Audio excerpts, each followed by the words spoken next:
आइए दोस्तों, मेंसुरेशन में आगे बढ़ते हुए इन चार चीजों को, चार फिगर्स को अच्छे से समझते हैं और इससे रिलेटेड जो फॉर्मूला इंपॉर्टेंट है एग्जाम के लिए वो समझने का प्रयास करते हैं कि फॉर्मूला क्या क्या है, और उसको वन बाय वन में डिस्कस कर रहा हूँ। आप देखिए, पहला जो स्क्वायर है, स्क्वायर में क्या होता है, चारों साइड आपस में बराबर होता है, जो कि ए और ए है। इसके बाद इसमें सभी कोण 90 डिग्री के होंगे, 1 2 3 4, चारों कोण इसमें 90 डिग्री के होंगे। उसके बाद क्या है, ये जो विकर्ण है, इसका विकर्ण जो है वर्ग का, वो एक दूसरे को समविभाजित करता है 90 डिग्री पे, ये ध्यान रखना है। इसका क्षेत्रफल लेंगे तो ए स्क्वायर, अगर हम भुजा निकालना चाहें, क्षेत्रफल दिया हुआ है तो रूट अंडर क्षेत्रफल करेंगे। वर्ग का अगर विकर्ण निकालना चाहें तो √2 इंटू भुजा ये करेंगे। वर्ग का परिमाप पेरीमीटर निकालना चाहे तो 4 इंटू ए करेंगे, मतलब उसकी भुजा को गुना कर देंगे। और विकर्ण का मतलब डायगोनल अगर निकालेंगे तो। इसी तरह से रेक्टेंगल में आएंगे। रेक्टेंगल में क्या होता है, आमने सामने की भुजाएं आपस में बराबर होती हैं, मतलब एल ये है तो ये भी एल होगा, बी ये है तो ये भी क्या होगा, बी होगा। विकर्ण आपस में बराबर होते हैं, ये विकर्ण जो है इनकी लंबाई आपस में बराबर होती है और एक दूसरे को समद्विभाजित भी करते हैं, लेकिन वो 90 डिग्री पर नहीं करते हैं। ये बहुत ही इंपॉर्टेंट फैक्ट है एग्जाम पॉइंट ऑफ व्यू से, कि इसको ध्यान रखना है कि ये एक दूसरे को 90 डिग्री पर नहीं काटते हैं। समद्विभाजित तो करेंगे लेकिन, और आपस में बराबर भी होंगे, लंबाई इनकी बराबर होगी, लेकिन 90 डिग्री पर नहीं काटेंगे। फिर आगे बढ़ेंगे। क्षेत्रफल इसका निकालना है तो एल इंटू बी, लंबाई गुने चौड़ाई, लेंथ इंटू ब्रेड, ये कर सकते हैं, या फिर ये निकाल सकते हैं हम क्षेत्रफल। और इसमें क्या होता है, सभी कोण 90 डिग्री का होता है, मतलब ये 90 डिग्री, ये 90 डिग्री, ये 90 डिग्री और ये भी 90 डिग्री। चार कोण है, चारों कोण 90 डिग्री का होंगे। उसके बाद क्या है, क्षेत्रफल हो गया। विकर्ण, विकर्ण में आएंगे तो रूट अंडर ए स्क्वायर प्लस बी स्क्वायर, इसका मतलब लेंथ का स्क्वायर प्लस ब्रेड्थ का स्क्वायर, वही हम मैं ए स्क्वायर और बी स्क्वायर के फॉर्म में इसको लिख दिया हूँ। उसके बाद पेरीमीटर में आएंगे। पेरीमीटर कैसे निकालेंगे, 2 इंटू एल प्लस बी, ये इंपॉर्टेंट फॉर्मूला हो गया। अब सर्कल में आते हैं। सर्कल में दो चीज होता है इंपॉर्टेंट, रेडियस और डायमीटर। केंद्र से परिधि पर स्थित किसी बिंदु तक की दूरी त्रिज्या कहलाती है या रेडियस कहलाती है।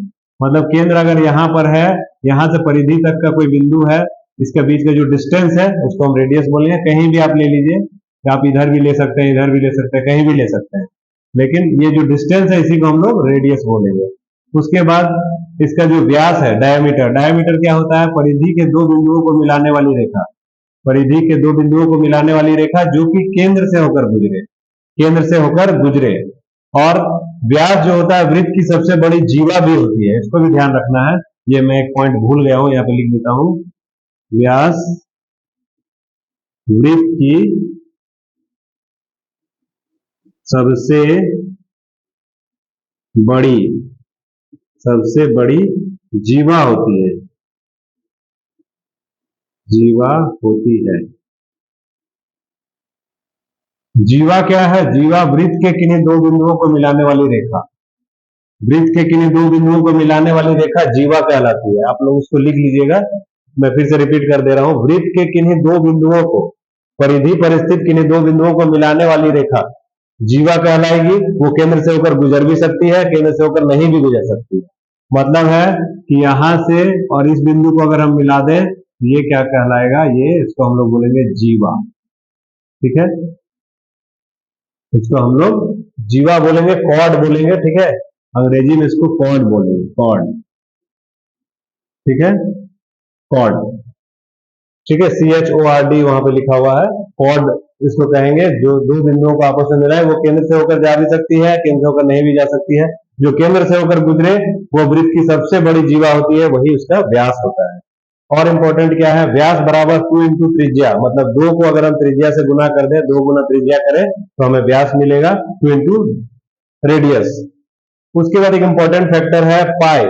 पाई जो है एक इंपॉर्टेंट फैक्टर है, क्या है, 22/7 होता है इसका वैल्यू, हम लोग जानते हैं इसको। 22 जो है वो परिधि है और 7 जो है वो व्यास है। तो परिधि और व्यास का अनुपात आपसे पूछा जा सकता है कि वृत्त की 22:7 में परिधि और किसका अनुपात होता है, उसकी त्रिज्या का, उसके व्यास का, उसकी जीवा का, किसका होता है। तो हमें सीधा बोलना है आंसर परिधि और व्यास का। तो ये आपको क्वेश्चन डायरेक्ट आ सकता है, इस तरह का क्वेश्चन आ भी रहा है। व्यास वृत्त की सबसे बड़ी जीवा होती है, ये भी मैं बता दिया हूं। अब आगे बढ़ते हैं। सिलेंडर क्या है कि लगातार जोड़े गए वृत्त जो आपस में मिलकर बेलन बनाते हैं। मतलब वृत्त को अगर आप लगातार जोड़ते जाएंगे, मैं इसको जोड़कर दिखा दे रहा हूं, आप इसको ध्यान से देखिए। एक यहाँ पे एक सर्कल लिया, इसके ऊपर एक सर्कल लिया, इसके ऊपर एक सर्कल लिया, इसके ऊपर एक सर्कल लिया, इसके ऊपर एक सर्कल लिया, इसके ऊपर एक सर्कल लिया। इस तरह से अगर हम मिला देंगे तो ये क्या बन जाएगा, ये हमारा सिलेंडर बन जाएगा। तो सर्कल के ऊपर सर्कल, सर्कल के ऊपर सर्कल, सर्कल के ऊपर सर्कल अगर रखते जाएं तो उसके एक निश्चित हाइट मिल जाएगा, और उस हाइट के अनुसार उसे हम क्या कहने लगेंगे, सिलेंडर कहेंगे, जो कि 3D पिक्चर होता है। लेकिन इसको समझने का उद्देश्य से मैं बता रहा हूं कि अगर हम वृत्त के ऊपर वृत्त, वृत्त के ऊपर वृत्त इस तरह से आपस में जोड़ते जाएं तो हमें क्या प्राप्त होगा, बेलन प्राप्त होगा। बेलन का वक्र पृष्ठ क्या होता है, ये समझने वाला चीज है, इसको मैं समझाता हूं। जैसे कि ये बेलन है, ठीक, ये बेलन है। अभी ये जो घुमा हुआ पार्ट है, इस तरह से ये जो घुमा हुआ पार्ट है, यही इसका वक्र पृष्ठ, ठीक। तो वक्र पृष्ठ का जब भी बात करेंगे तो इसका घुमा हुआ पार्ट का हमें क्या निकालना पड़ेगा, क्षेत्रफल निकालना पड़ेगा। उसी तरह ये हम इसको बोलेंगे वक्र पृष्ठ का मतलब curve surface area, CSA, curve surface area.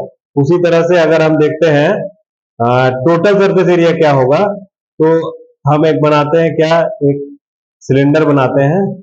Cylinder में देखिए ये कर्व, इस तरह से curve surface area, curve surface area, curve surface area सबको ले लेंगे, और ऊपर में जो सर्कल है और नीचे जो सर्कल है, ये दोनों को भी आपस में ले लेंगे तो हम क्या निकाल देंगे, total surface area. Total surface area जो है वो वृत्त का संपूर्ण पृष्ठीय क्षेत्रफल होगा 2 pi r into R plus H, ये इसका फॉर्मूला होगा। उसी तरह से बेलन का आयतन होगा, सिलेंडर का जो अगर हम आयतन निकालना चाहेंगे तो क्या होगा, पाई आर स्क्वायर एच, ठीक है। अब मैं इन बातों को शायद आप समझ गए होंगे, मैं इसे इरेज कर दे रहा हूँ कुछ पार्ट को, ताकि आपको ये उतारने में आसानी हो। और जितने भी मेरे भाई ग्रुप डी के लिए तैयारी कर रहे हैं या फिर एनटीपीसी के लिए भी कर रहे हैं, उन सभी के लिए ये इंपॉर्टेंट है। एसएससी वालों के लिए भी इंपॉर्टेंट है, सारे बच्चों के लिए इंपॉर्टेंट है। सारे लोग इसको देखेंगे ध्यान से, और ये फॉर्मूला बहुत ही इंपॉर्टेंट है। ये जो 3-4 पॉइंट मैं इसका लिखा दिया हूं, अगर आप इसको अगर याद कर लेते हैं या मेमोरी में रखते हैं तो निश्चित तौर पर परीक्षा में आपको इससे बहुत आसानी होगी और आप क्वेश्चन कर पाएंगे, ठीक है।